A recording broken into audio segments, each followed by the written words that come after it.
Welcome to the Garage Grit Podcast. I'm your host, Brad Hurlock of AA Shop Marketing. Our hope is to unite shop owners to tackle common stress points and challenges that they're experiencing within the auto repair shop space. Our mission is to guide you towards the best solutions for your shop. So tune in, join the conversation, and let's move your business forward.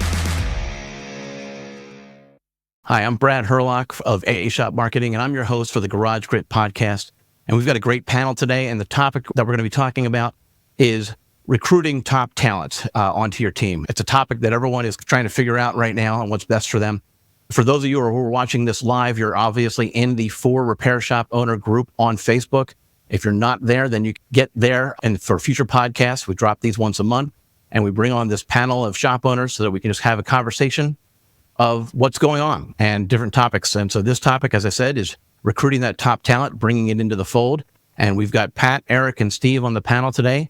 And so I'm just going to go round robin here as far as on my screen here. So Pat, why don't you start us off, give us a quick introduction of who you are, a little bit about your shop, and then we'll move to Eric and then to Steve. Go ahead, Pat. Okay, fantastic. Thanks, Brad. Thanks for having us. My name is Pat Schnaidt, and my wife and I are the owners of All Check Automotive East and West in Fort Collins, Colorado. Two general repair shops.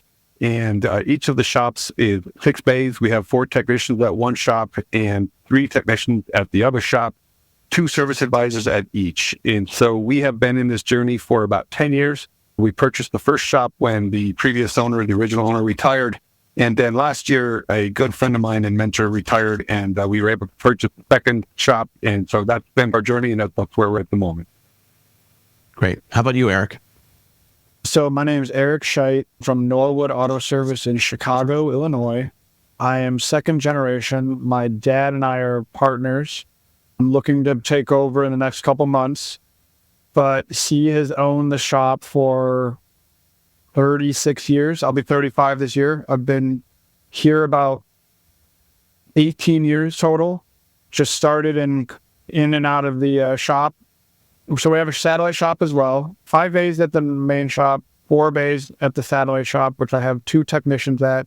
There's no office. There's no customers come to the satellite shop. I have 4 technicians at the other. So 6 total technicians, 2 service advisors, and then I also write service. Pretty busy all the time. All right, good. Steve, how about if you take a turn? Hello, thanks for having me. My name's Steve Finzel. Finzel's Mastertech is a company I've owned and operated for 35 years. Currently transitioning it to my 30-year-old son. I've been on the advisory council with Napa Auto Care. I currently coach for Repair Shop at Amaro. And we have 14 bays, 5 mainline technicians, and 4 apprentices right now. Perfect.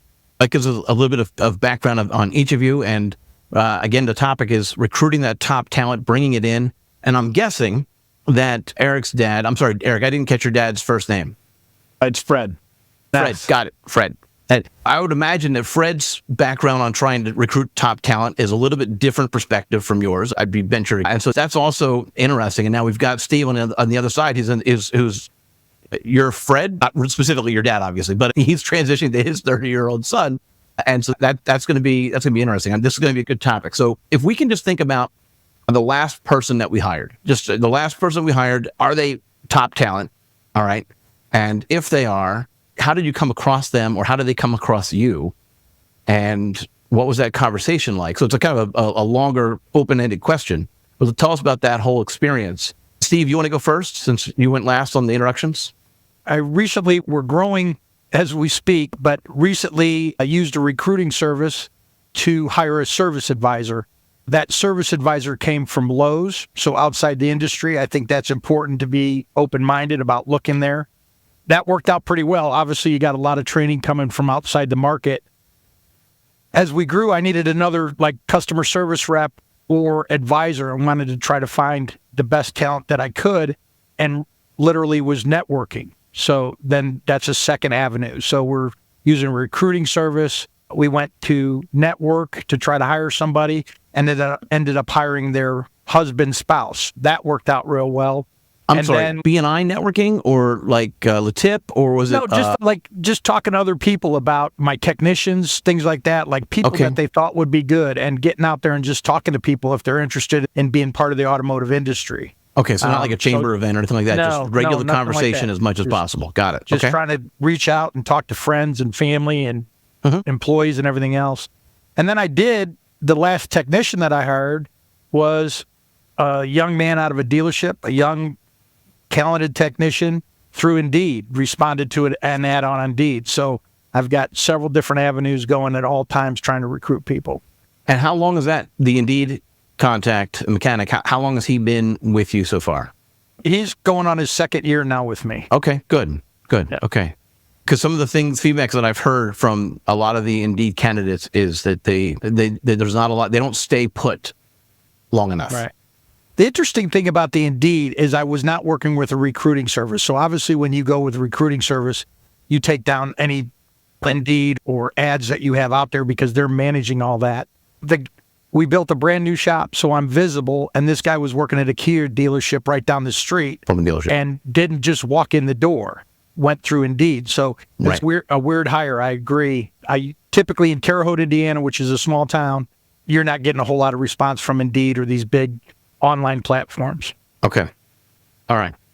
Eric, how about you? What was the last hire that you did, and how long have they been with you, and how's that experience? I'll go through the last service advisor in tech. The Okay. last service advisor was the last person I hired, which they were hired end of January, a couple of months. They just passed their 90-day promotion period.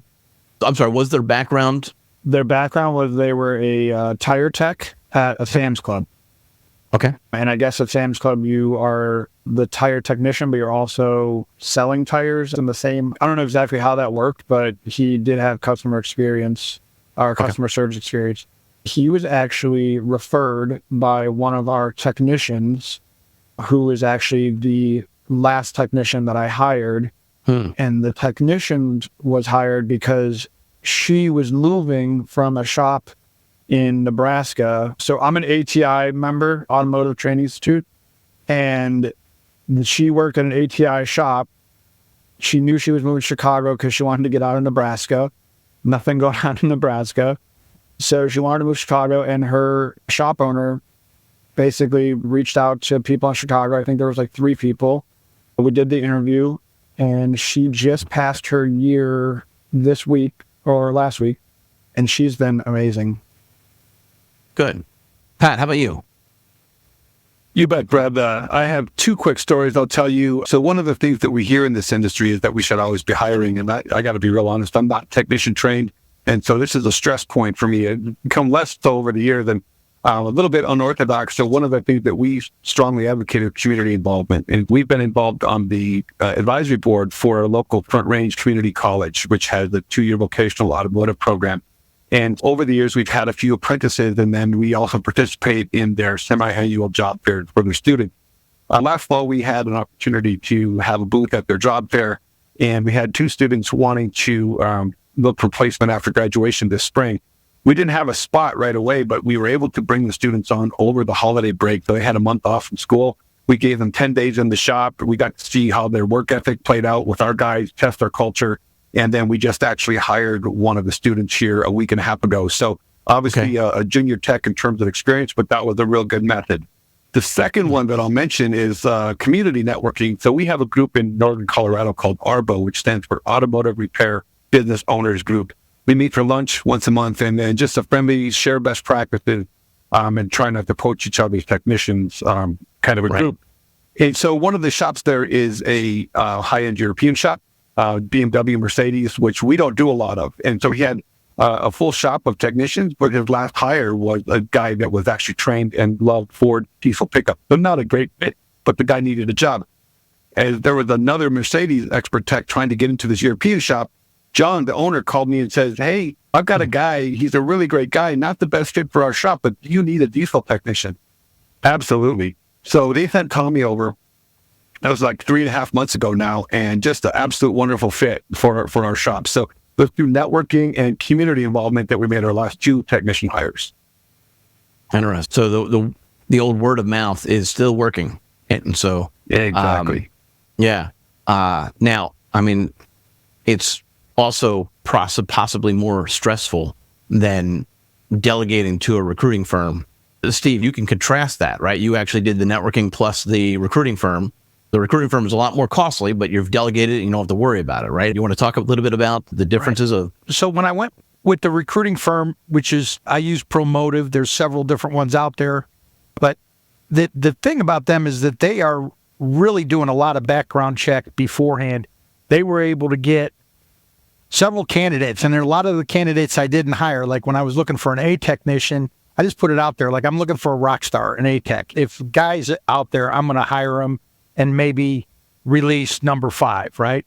But it's got to be a great guy. I got 5 technicians sent to me that were my C plus B minus type technicians. So I'm not going to get rid of those guys that I've invested time and training and all that kind of stuff in to hire a new guy. So they brought me plenty of people. There's no doubt there, but you still get to make the final decision. I think that the networking part, like Pat was talking about, when you're out and about, it's got to be like a 100%, 7 days a week. Anytime you see somebody that seems to be a talented person, you need to find out who they are, ask around the room, be talking to them and see if they'd like to come into this industry, because obviously we've got a great industry right now where there's plenty of work, margins are great. There's, whether you want to be a service writer, customer service rep, a technician, a lube guy, there's work for everybody. Did you mention that your last service advisor was hired from Lowe's, for outside the industry? Yep, outside the industry. I think that's great. And so obviously this person knows a little bit about sales, knows a little bit about customer service. But at the end of the day, we're auto repair experts, but we're really in the people business, right? So you have to know people and how to take care of people, and then you can train the car stuff. Here's the thing that we can take a step back. Where did you come from? So I can honestly say that I'm a master certified technician since I was in my early 20s. I've done this my whole life. The entrepreneurial dream, I'm going to open a shop. I don't know anything about people skills. I don't know anything about running a business. And I probably ran off tons of technicians because I didn't have what I coach now, system operating procedures. Build your business like you're recruiting people, but be working on that business like your image. What do you look like from the outside? What do your employees say about you when they're not at work? What kind of things do you do? Community involvement, like Pat said, interesting things that people want to come work for you. And those guys talk, and then that word gets on the street. But if you've got all the great hiring practices and your shop's a mess and your reputation's a mess, it's going to be really hard to get good talent. So there's not putting the cart in front of the horse. There's some things. Make sure housekeeping's done first when you're going and looking for these rock stars. Speaking of housekeeping, I mean, what do you guys think about, these devices? How often, not just word of mouth, not just through their friends and their network, how often are they researching what you look like on social media? Exactly. They're definitely doing their research before they come in. I've had a couple of people come in and say, you guys actually have a lot of Google reviews. And I'm like, oh, obviously you looked us up. What did you think? Yeah, I really enjoyed, I think we're a 4.9 on Google right now. And I really enjoyed reading some of these things. You guys look like what you're doing. Good. That's a great point, because the service advisor, Rob, that I just hired, I was going after his wife was a GM at a Harley Davidson dealership, and she's got a great reputation. He went online and he was thinking he wanted to write service, actually went to a local dealership, and it was a mess. And he's like, man, the stress, what I hear about the business, customers, how crazy they are, all this kind of stuff. And then he read those reviews to see what people were saying. And he's like, I'm going to go see what this guy's all about. And called me back and said, hey, you wanted to hire my wife. Can I come talk to you? So it makes a big difference what you look like online. Agreed. And so what are you guys doing to try to position yourself online then? Are you posting pictures of the team working together, being happy? Are you posting the pictures of the types of things that they do outside of the shop so that you can point a perspective? What are you guys doing? All that. Yeah. So we are part of OSM. I think it's Optimized Social Development. I think it's OSV now. And they're in charge of all of our social media. We send them pictures organically. They'll post pictures of our team. I got one of our service advisors who's really good with posting stuff too. She'll post stuff like that. I think it's all about culture too. You got to have a good culture. Absolutely. And once you have that culture the way you want it, then people are going to come. Indeed is good, but culture is, you can't train culture or you can't teach culture. So, all right, so let's go around and describe in your own words what the culture is at your shop. Eric, why don't you start and tell us what culture is to you at your shop? So culture here is family. Everybody knows that we're here just as much as we are with our families, if not more, during the week. We're a 5-day work week. We are not open on the weekends, which when I first started here, we were working like 60 hours a week. I said, absolutely not. I want everybody to enjoy time with their families, their loved ones on Saturday, Sunday, come back on Monday for work. We eat lunch every Thursday together. So I have developed this hug culture, which everybody in my ATI 20 group makes fun of me, but every Friday at the end of the day, it's our end of the work day, everybody comes up to each other and shows their appreciation. We all give each other a hug. Okay. And it started as a joke. I think it's been 6 years that we've been doing it, and nobody really misses it anymore. It's actually pretty cool. That's very Nice. cool. Nice. I think that you said something on the lunch thing. That's something I love to cook. Obviously, by looking at me, I love to eat too. But we had Napa brought in lunch the other day, and I put one of those Dorman lunch and learn deals on for diagnostics. Put it on the big screen TV. We have a training center where they can upstairs where they can go and eat lunch together on a regular basis. But like we do that lunch first week, we have our monthly meeting from the month beforehand. We cook, we all eat together, we go through those kind of things. But then every Friday is either pizza, I'll do another carry-in, and there's no agenda, there's no training video, there's no meeting part. It's just throw on Pat McAfee and eat and tell stupid stories and hang out together and do those kind of things. I think that really started happening and everybody starts attending that once that culture is built. At first you get a few new people that stand back and then all of a sudden everybody's all in. Right. No, I get that. I think eating there's something about our human nature that you breaking bread or however you want to say it. Like, so I used to run, a lifetime ago, I used to run a recreational but very competitive adult men's soccer team, and I would require everyone on the team, or I wouldn't let them stay on the team. They had to stick around after the game for at least, it could be a bottle of water, it could be a beer, I don't care, but it needed to be at least a beverage, like one minimum to stay. And we would often also grill out right there on the sidelines. And Often. when you compared the culture, right, and the connections that our team had compared to the other teams, there was less sniping, there was less bickering, there was less, and it's difficult to get mad at a bad pass or in the repair space, a miscommunication when you know the background of the person that it's coming from. It actually connects it a little bit. I get that. I'll see if I like that a lot. Pat, what about you? What's going on at your culture?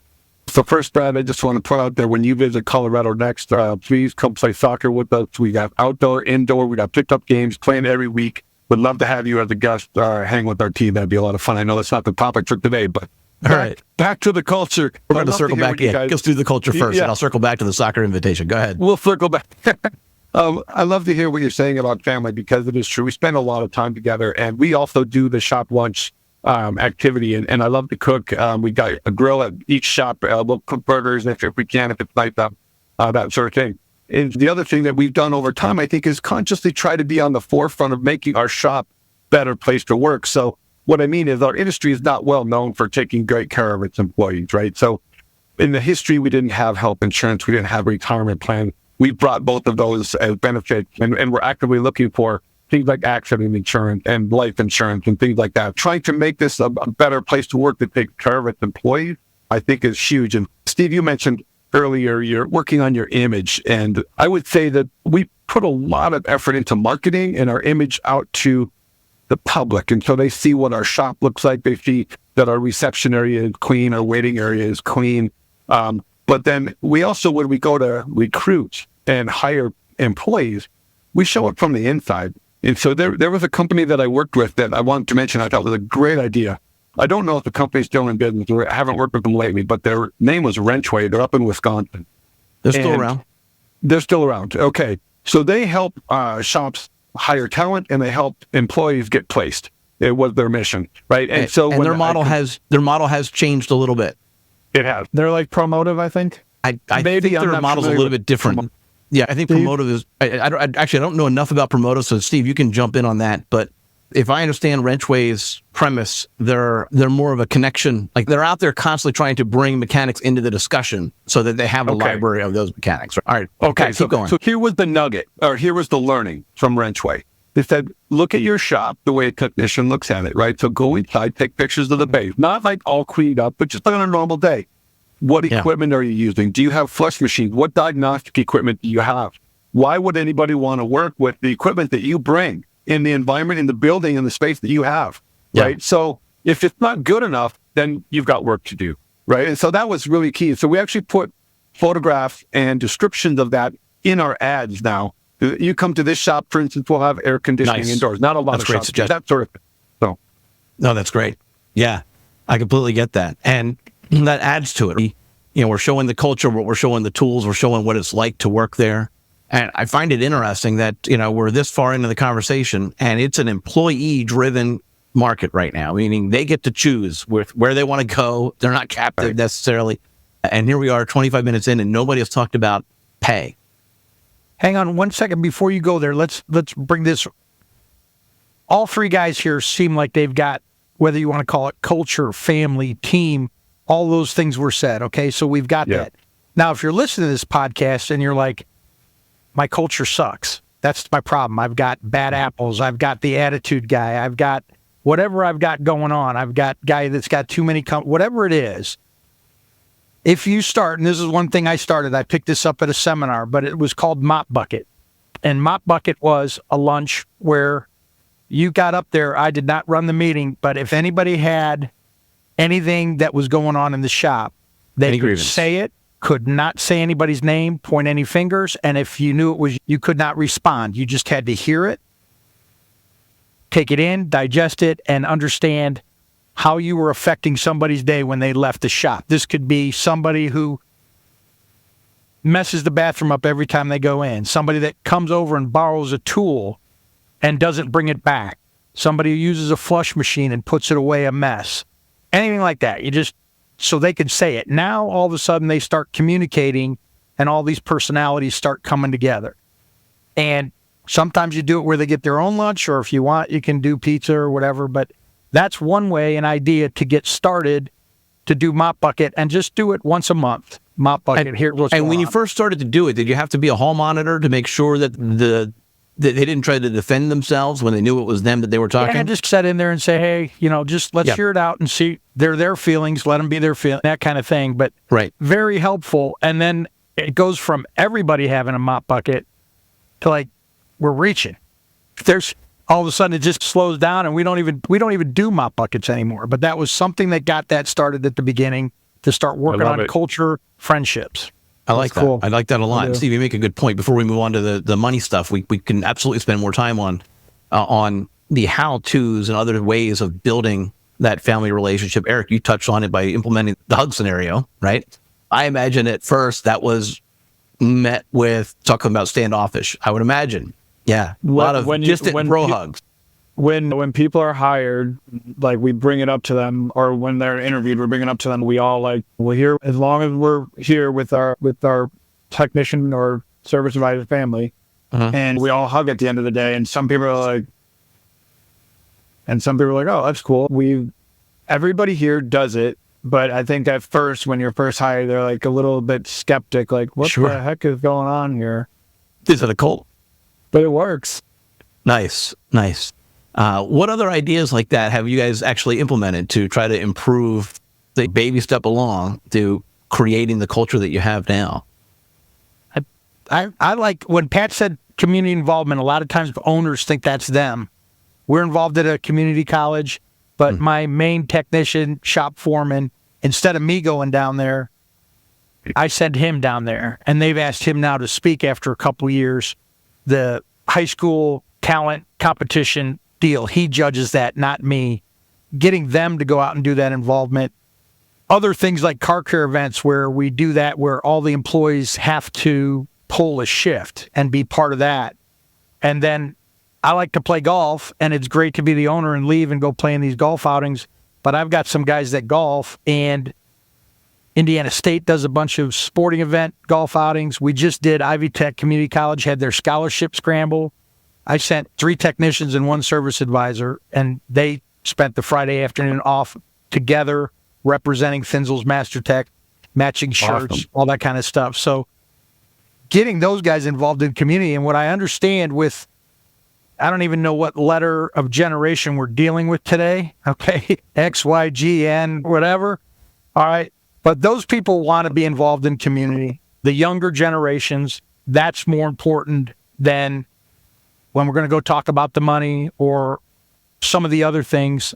It is important to them to have those kind of things available to them. So when that's the stuff you post on social media, those are the pictures you take inside of the shop and share with everybody.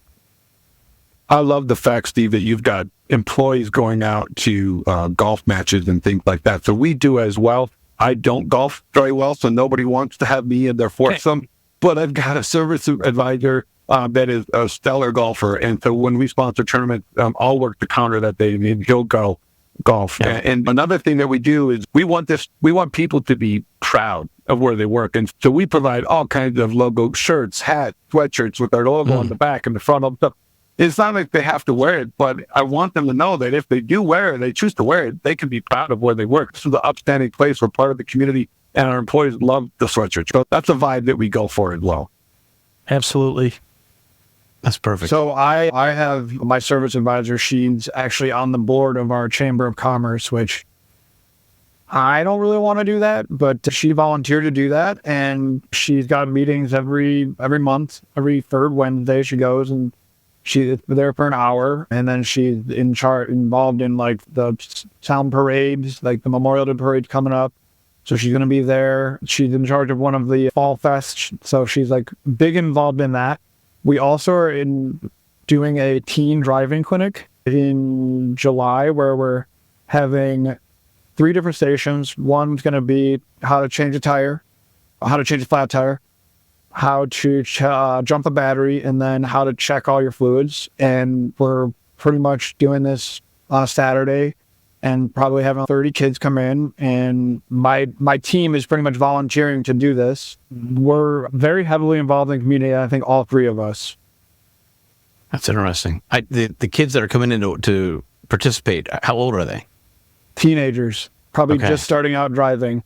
And this is the first one we're doing. We did do a women's one years and years ago, but it was through somebody else. Depending on how this goes, we might do a women's one or just family one. I don't know. Just depending on how this one goes. The first one, I know a couple people that in the networking groups I'm in, they've done plenty of these and there's high success with them. And I wonder that's how many. one idea that has, to piggyback that, I've done this for about 5 years now. The Boy Scouts and the Pinewood Derby. It just happens in like February. Very cheap to sponsor. And then you get in with the troop to do, I just do the trophies. It's $750, all the trophies. They let us put up a booth there. We're talking to parents and getting kids excited about working on cars. They're building the derby car, right?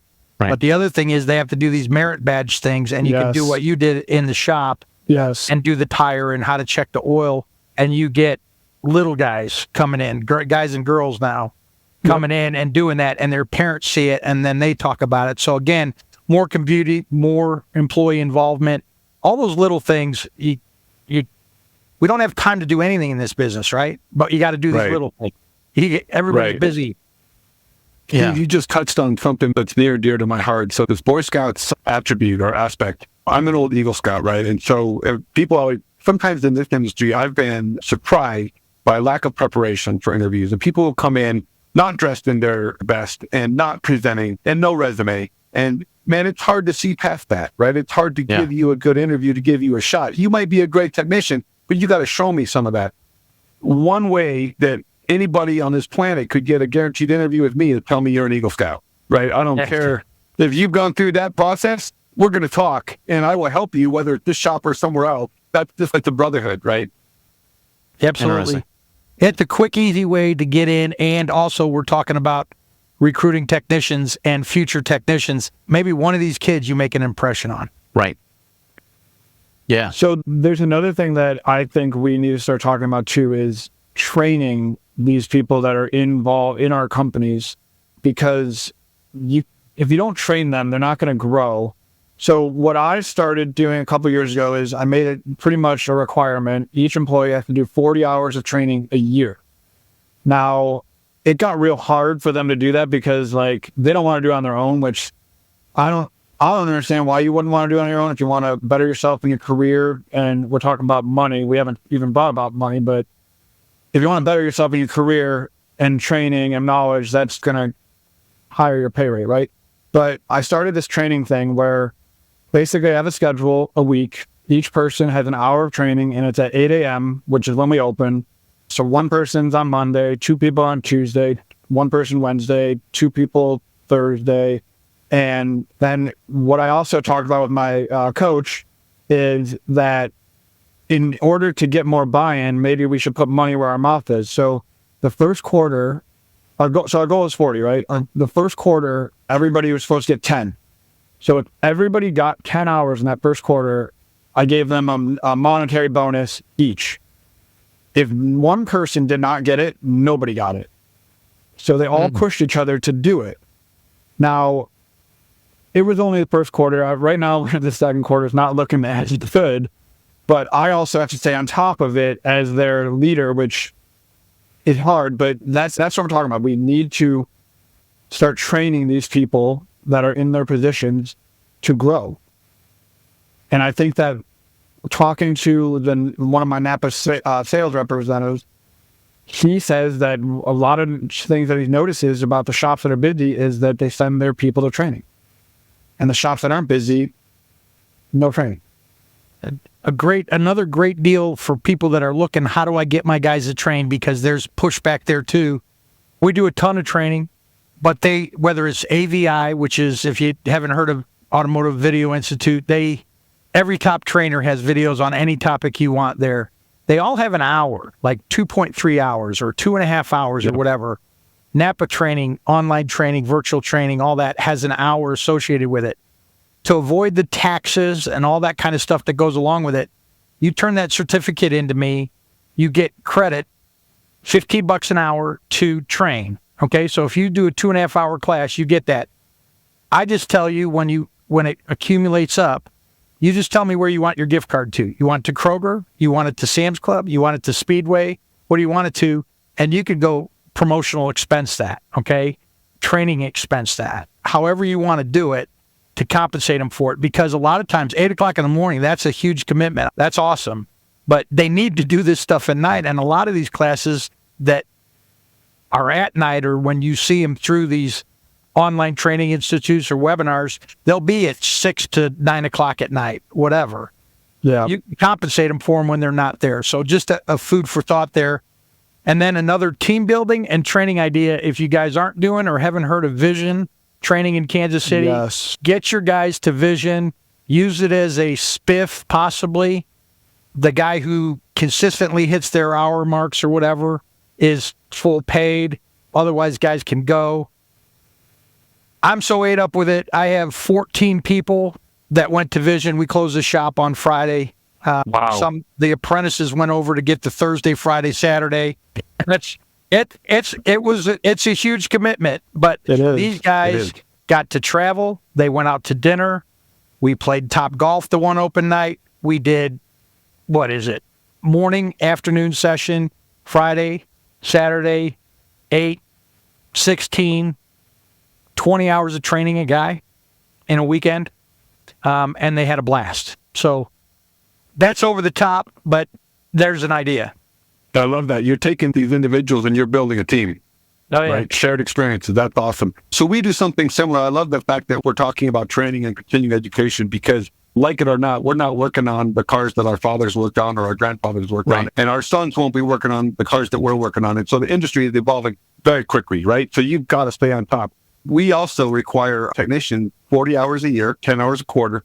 And our advisors, we do 30 hours a year. And we do AVI training. We do face-to-face training. Last night, there was an event at the Napa Distribution Center down the road in Denver, so we were there, that sort of thing.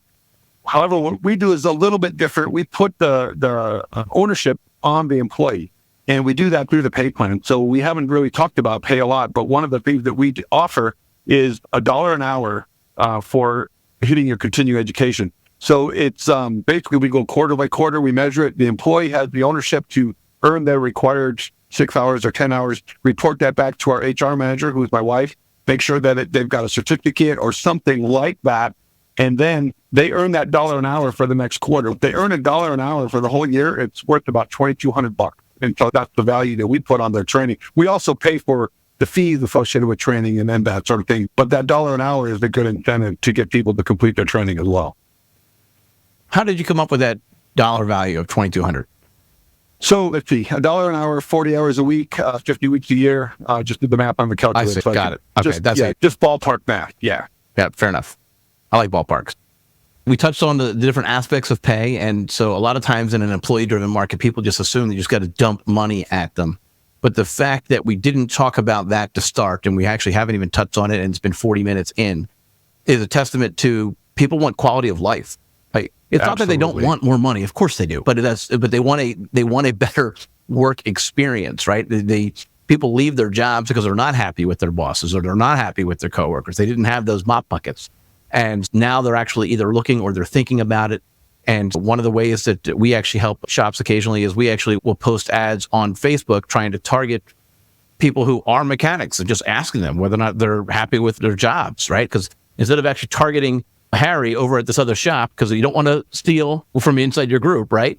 You just flat out ask them, are you happy? Because then you've got to pitch your own culture, right? And that's actually a key piece of it. But I actually was working with a shop who we actually put some A-techs in front of them. And just as a point of reference, we're not actually a recruitment, like that's not our focus. We're a digital marketing company, A-shop marketing is, but we're occasionally helping shops who need help trying to place it. So it's like an extension of what we're doing. But anyway, my point is we did actually put a few people in front of him.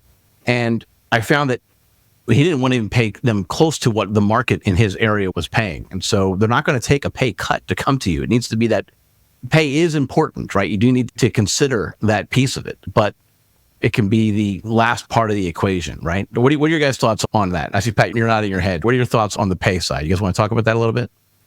Sure.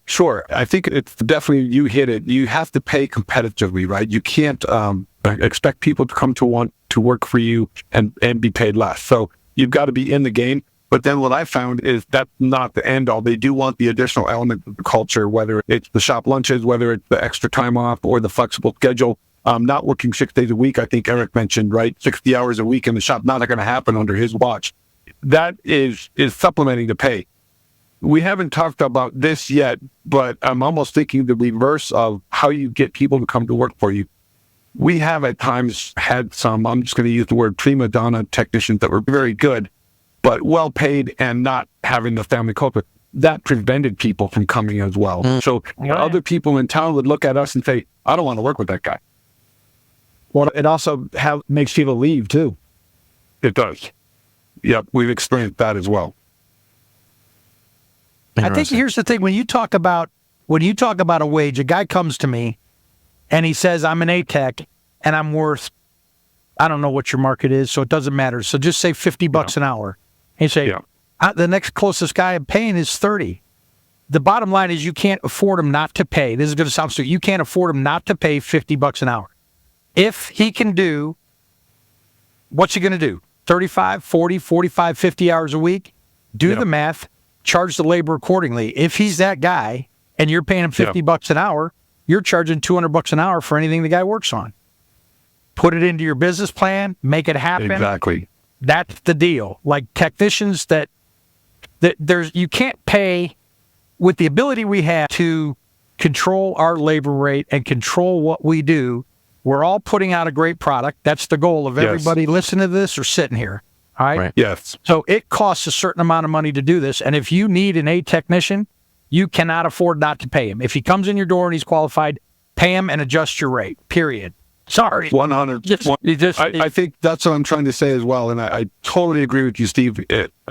in our industry, I think we've been undervalued in the marketplace. And so if you're sitting at a labor rate of $120 an hour, $150 an hour, and you need to charge a little more to bring in a technician because that will increase the offerings that your shop can bring to the market, go ahead, set it at $200 plus an hour. I think you're exactly right. Those skill sets are hard to find and probably more needed now than ever, because a lot of the newer cars are very computerized. So it's hard to rebuild a differential or to set gear backlash, right? So if you don't have those mechanical skills, if you came up as a younger child and didn't have somebody in the shop teaching you those mechanical things, carburetor skill, you can charge a lot for carburetor adjustments these days, right? So it's crazy, but having an A technician that can run the gamut from 40-year-old cars to today's cars, that's a skill set that you can't find in a lot of places. Right. Eric, you had a thought? Yeah, so I think that there should be a base pay, and then you should be compensated based on the production you do, or if you're an A tech, the production that people do underneath you. I have a compensation plan for my entire team, and it's based on gross profit dollars. And if they reach that gross profit dollars, then whatever is above the goal we had, they split evenly. Well, not evenly.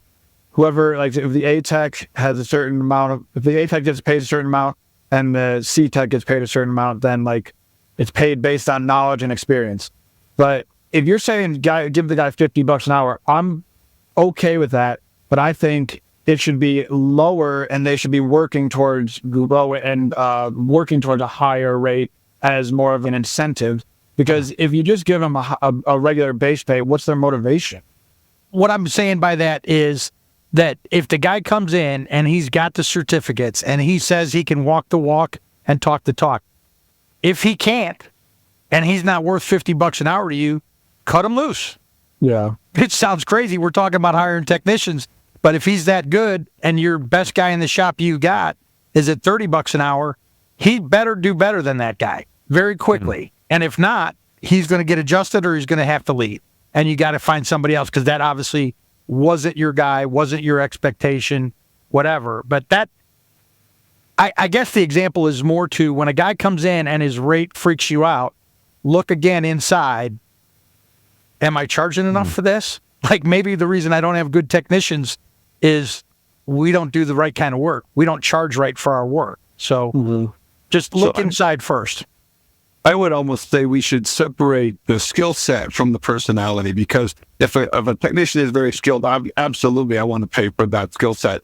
If they don't have the servant's heart, the leadership, and the teamwork part of their personality, and they want to be left alone and just fed a lot of work, that doesn't flow well in our shop per se. And Eric, you mentioned this, I'm going to, for lack of a better word, maybe call it a hybrid pay plan. On ends of the spectrum, you've got hourly pay. On the other end, you've got flat rate.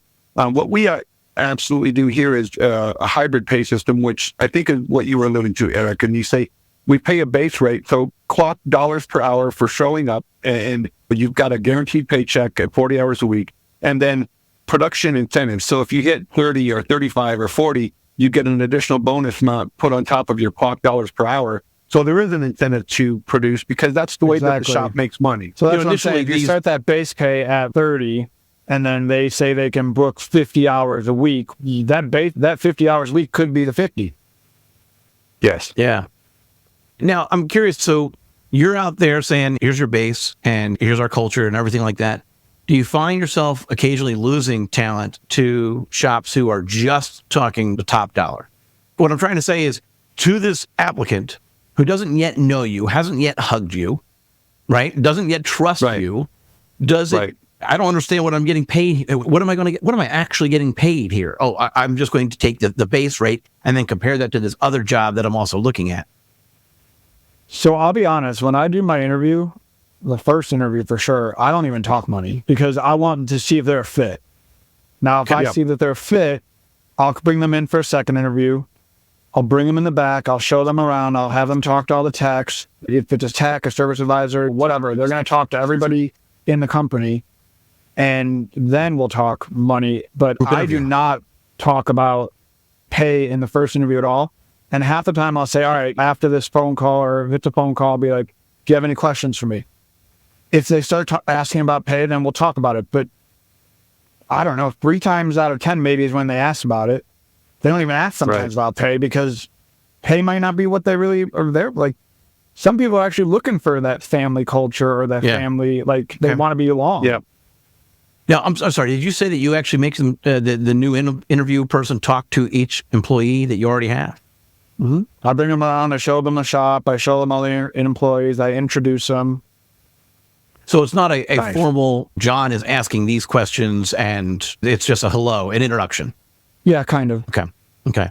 I wondered if you were about to say that they actually have to interview each or get interviewed by each employee to see if it's a joint decision, almost like a...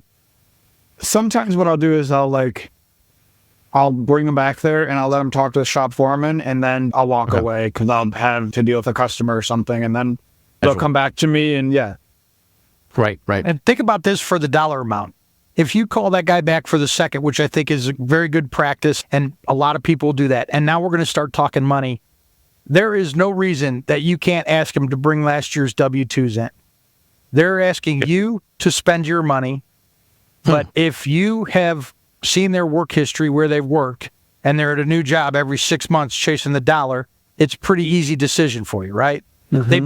They've been at a place for 5 years, and they've shown you a W-2 for $100,000. Like, they've made that money. They've earned that deal. Yeah. Somebody kept them around for 4 years paying them that kind of dough. Like, it's that security blanket because a lot of guys have the guy says he can do this. He comes in and he can't really do what you were expecting him to do. That's one way to monitor that. And I think it's a fair ask. I've never had anybody tell me, I'm not going to show you my W-2s. Then we're not going to have a second interview. Hey, is it just from last year, or do you go multiple year? Just if they'll bring last year's in, that's fine with me. Yeah, interesting. Huh? I haven't quite gone that far. I like that. I have not done that yet. It's just an easy ask. I agree. It is. It's an easy ask. I haven't asked to see the W-2s, but I do ask, usually at the end of the first interview, if it hasn't come up already, what kind of money would you like to make? And the reason I do that is because as I'm preparing for the second interview, I want to be able to design my hybrid pay plan so that it works out in my mind that it fits the shop. And then we can have a conversation about that the next time we see each other. But I need to know the ballpark. So if they're in the $60,000 a year, $100,000 a year, $120,000 a year, what's your ballpark? And then we go from there. Right. Yeah, and if they're a technician, you need to be able to book 25, 30 hours a week to get to that. Can you do that? Right. Exactly. I like that.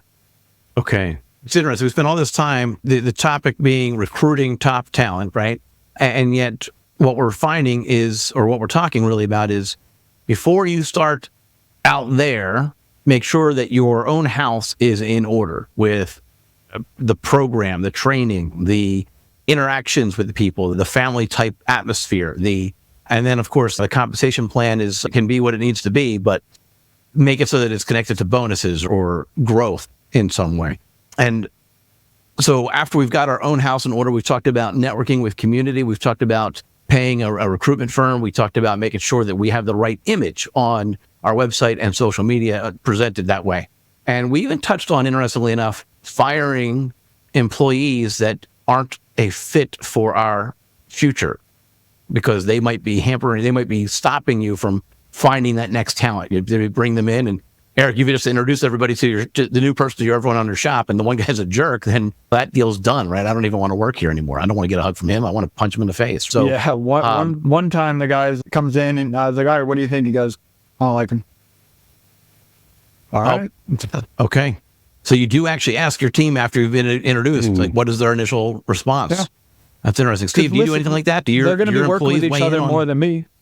You're right. No, I get it, Eric. Yeah. Steve, do you do anything like that? I do the walk around thing when the callback interview has to just show them the equipment and shop and the hello and the introduction.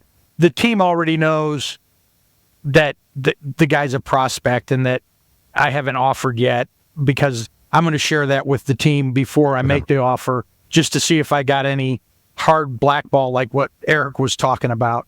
I think one piece missing, and maybe going too long, but I love this stuff, but we're trying to take technicians.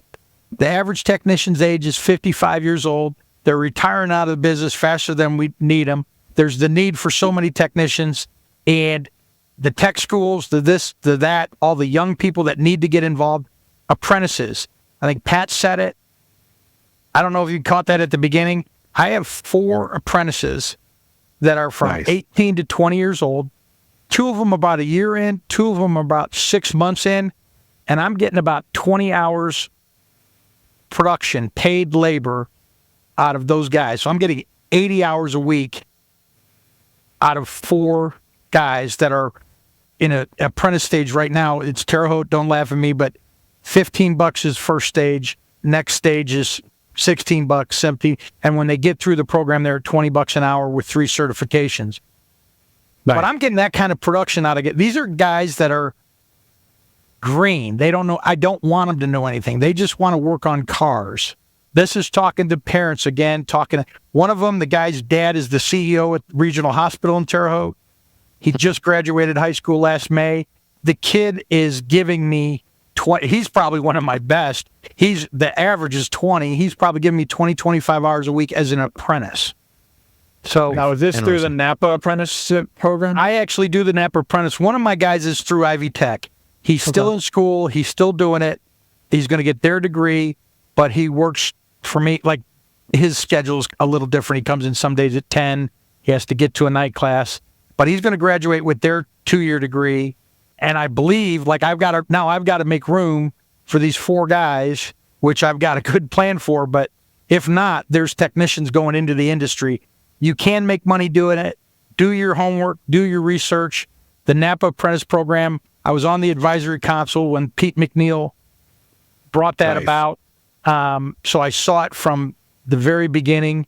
I sucked at it for a couple years, and now we're doing really good with it after getting a few kids in it and not having a good plan and agenda for them. So with that program, how do your ATEX play into the picture? Because one of the things I was thinking about when we were talking about ATEX was, if they're actually a leader on the team in this family-like relationship, then their value in part is, if they can get 3 of my B-Techs to become A-Techs, I'll pay them a little bit more. Right. So here's the premise, and the whole program is written out. You can see it check into it. But here's the whole premise. I'm a bigger shop, but my shop foreman is an A-Tech. He's actually a world-class technician, and he will talk to kids. He is in charge of doing their stage checkoffs, not me. He does that with them, okay? He's the one who mentor. He's their mentor. He keeps them going. Based on the job, the apprentices, now, when they're first getting off, it's talking about how we set a rack, how we do a transmission flush, how we do a power steering flush, how we do a brake inspection, oil change, lube rack, that kind of stuff. It starts very basic. Mm-hmm. But right now, within 6 months, these guys are, tomorrow you're going to do an alternator on that Nissan Maxima. Here's the printout of how it's done. Take it home, do your homework, come back tomorrow, that's your job. Here's a radiator on this. Here's a fuel pump on this.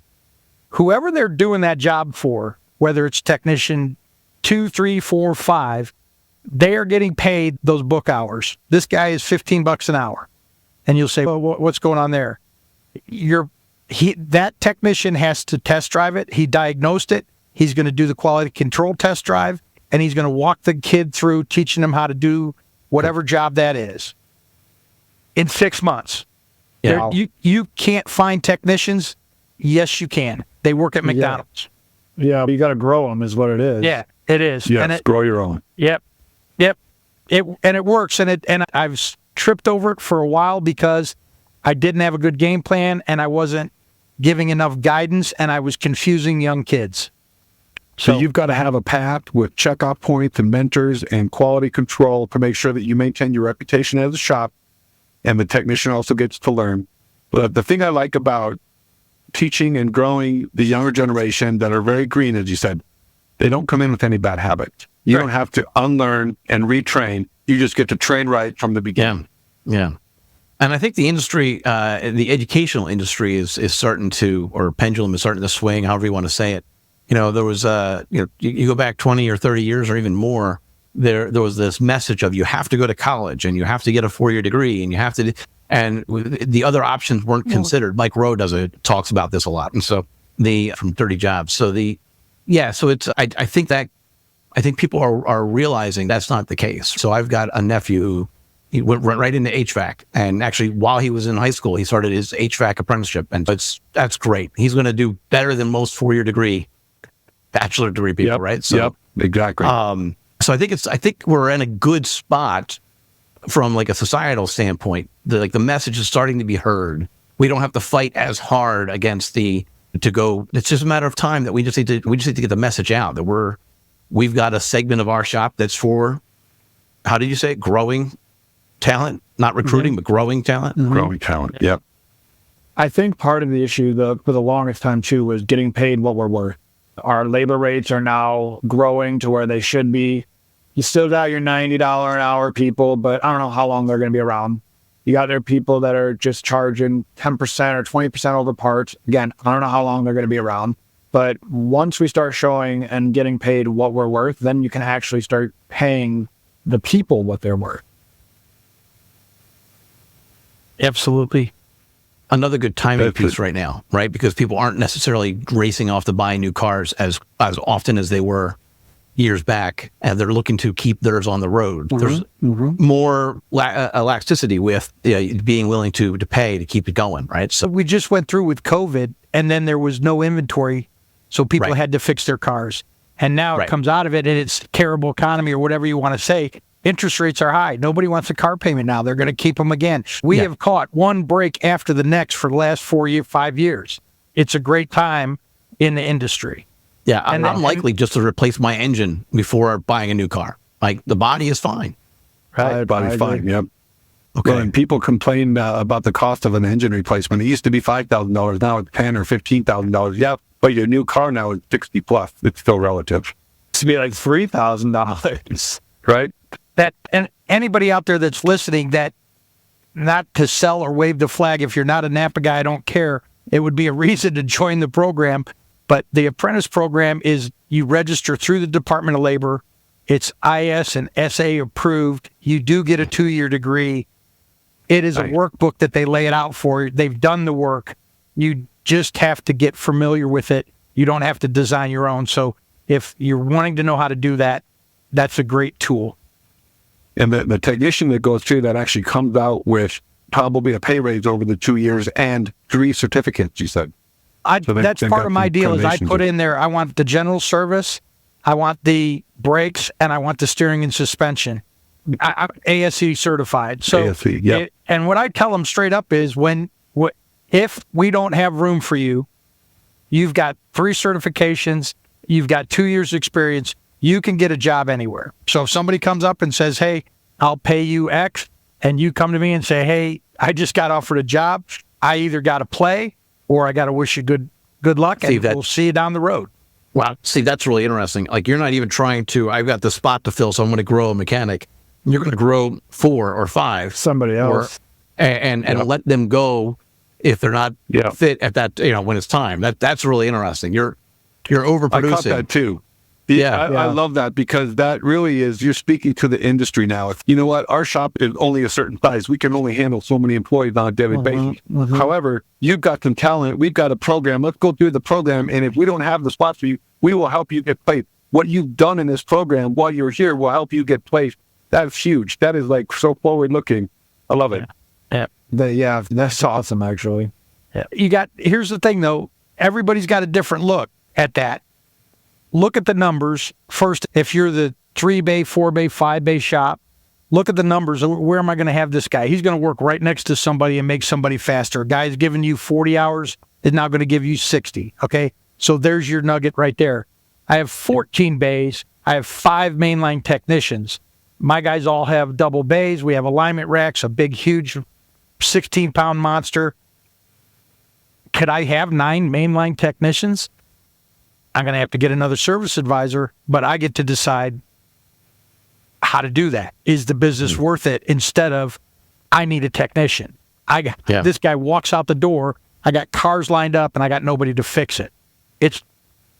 How many hours a week are they working? They work 40 hours a week. Really? Okay. Yep. Wesley, the kid that goes to Ivy Tech, he gets about 34 to 36.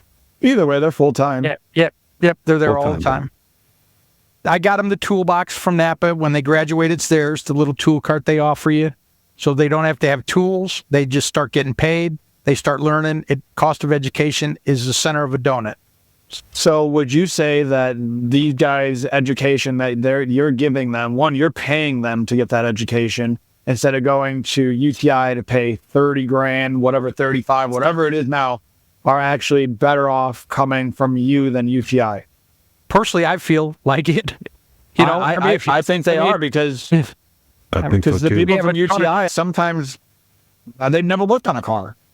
Well, there's a guy, everybody in the industry knows G DiGiulio, right? The guy trainer, right? These guys are sitting in on lunch the other day, I was telling you about it, looking on, he went through 5 different scan tools and all kinds of case studies that was so far above all their heads, but he gave them like 3 or 4 like key indicators and was talking about things that they're going to start seeing.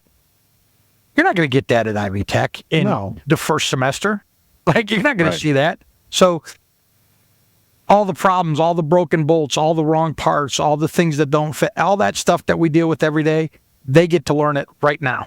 That's a good advertising point for you. Hey, you want an automotive education and you don't want to pay for it? I'll pay you. Right. That's where they're going with it. They're getting paid. They don't have to pay for school. I give them tools, so they have no tool expense for the first 2 years. Here you go. What you're doing is awesome. It's a Napa program, guys. It's something we all should be thinking about. Interesting. Nice.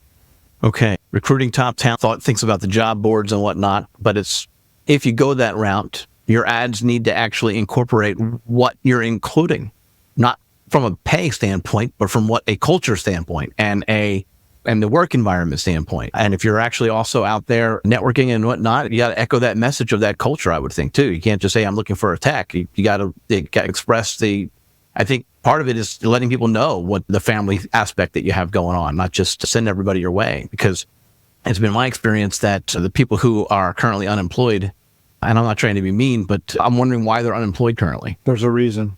There's a great question. Yeah. I think, Brad, maybe you hit on this earlier talking about Indeed, that some people tend to move jobs frequently, and they're always on Indeed, always looking for the grass is greener. Sometimes the grass is not greener, but it takes a little while to figure that part out. The other thing that, circling back to, it's come up in my mind a couple times this morning, I would say attitude can trump skill set, at least a little bit. Right? And so if you have someone that is extremely skilled but doesn't fit your culture, that's not a great hire, right? Even if you need the skill set, because you might hire a little bit less skill set with a better attitude, willing to learn that skill set, and then you've got everything you need, right? So yeah, you can teach skills, you can't teach attitude. That's right. Man, that's the number of times I've said that to my son. He's only 9, but right, yeah, that really is, and he is just engrossed in the world of football right now. And I've even pointed out on some of he's watching all sorts of football documentaries, and I'm like, notice what they're saying about that particular player. He could have been more, even though he was amazingly talented, because nobody liked him. And he went to 17 different teams, or maybe just 5. But even still, like, he could have been more, but he wasn't. And it's about how you play along with others, how you actually work next to each other. And so that was, the attitude's key. It's important. And I don't know if that's actually part of your ad message or not. If you actually put that out there, if you have a bum attitude, no need to apply. That'd be an interesting line on the Indeed app, right? This has been a great conversation. Any other final closing thoughts that we want to add on this topic? Maybe just a comment. I think, though, it would be reflected in saying something like, where we are right now as a shop and as a family, as a culture, is something that I aspired to just 3 or 5 years ago. And I hear this from each of you on the podcast today, and I'm so proud to be part of this industry, because this industry wasn't that 10 years ago. At least I feel it wasn't. And maybe it was just my learning, but I think I'm seeing a lot more effort on the behalf of shop owners, seeing a lot more effort on the behalf of technicians, willing to put in the continuing education, willing to train the younger one, not just saying, hey, I'm an A-Tech, I don't want to teach the younger one. So that whole, to me, this is the industry getting better. This is realizing that none of us are here forever, and we have an obligation, and we're in the people business, and we can do that best by helping each other in the shop be the best family that we can be. I really am proud to work in this industry because of that. Nice. Nice. I appreciate it. And I would say in closing, if somebody stuck around or listened to an hour worth of us talking and sharing our life experiences with you, I think if you have a takeaway, like that's why you did it. You listened to this podcast because you're having technician problems or hiring problems. The first thing is sit down and make a game plan that works for you and what your shop is and what your expectations. Write it down, have a goal, get a good plan. Can you afford Promotive? Are you connected with Napa where you could get the apprentice program? Can you adjust your labor or work on your image or get your shop ready to attract that person?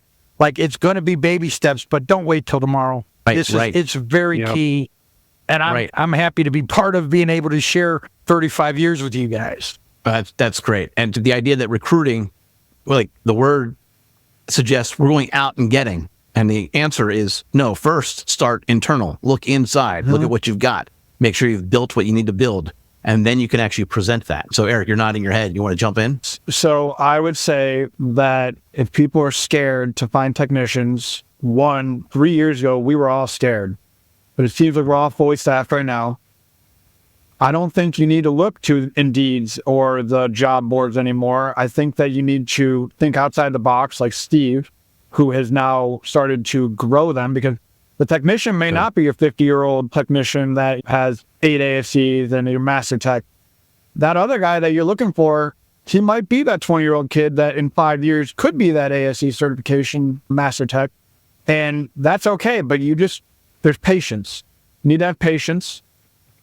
And I think that we're in a good spot. I think we were all scared for a long time because that's just where everything, there wasn't technicians.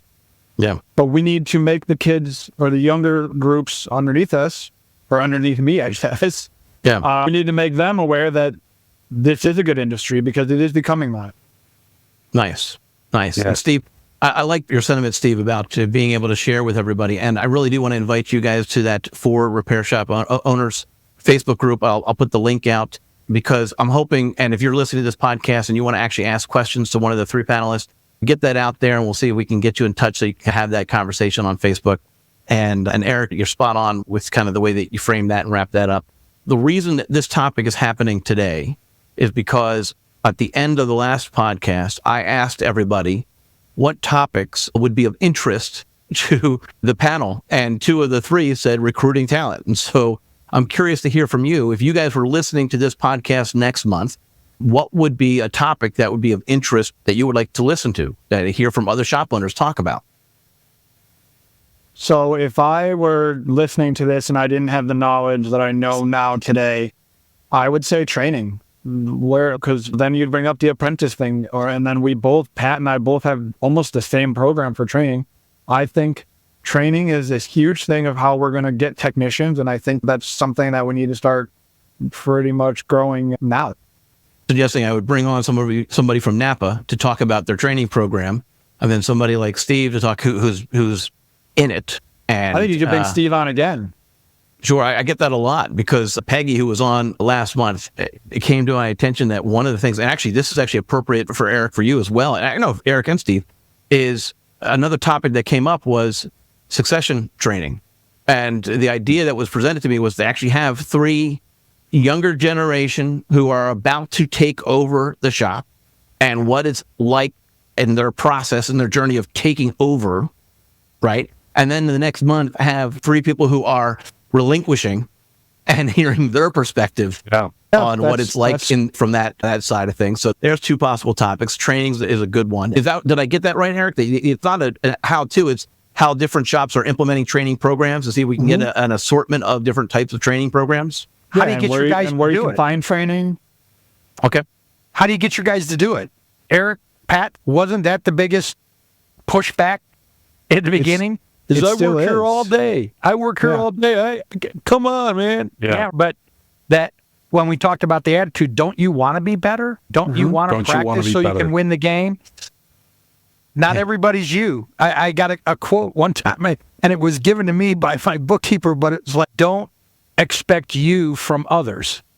And the bottom line is, like, it makes sense to all of us sitting here, but these guys, they got families, they got bowling, they got fishing, they got going and drinking at the bar. They got whatever they want to do.